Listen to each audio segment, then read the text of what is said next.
द्वितीय अध्याय पंचशत श्लोक। बुद्धि युक्तो जहातीह उभे सुकृत दुष्कृते तस्माद् योगाय युज्यस्व योग कर्मसु कौशलम।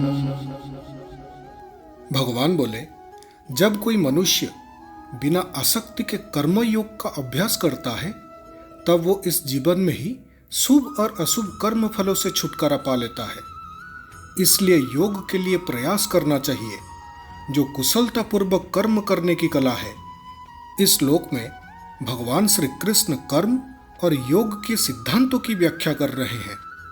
इसमें कहा गया है कि जो व्यक्ति बुद्धि के साथ युक्त होता है वो सुकृत और दुष्कृत दोनों को त्याग देता है।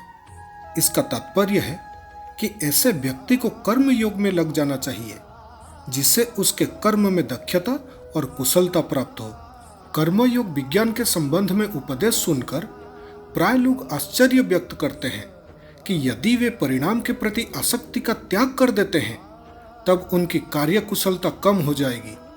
भगवान श्री कृष्ण स्पष्ट करते हैं कि बिना निजी स्वार्थ के कार्य करने से हमारे कार्य की गुणवत्ता कम नहीं होती, अपितु हम पहले से अधिक कुशलता प्राप्त कर लेते हैं। परिणाम के प्रति आसक्ति हमें अपेक्षाकृत अधिक कुशल नहीं बनाती, अपितु इसके विपरीत आसक्ति हमारे कार्य कुशलता को नकारात्मक रूप से प्रभावित करती है।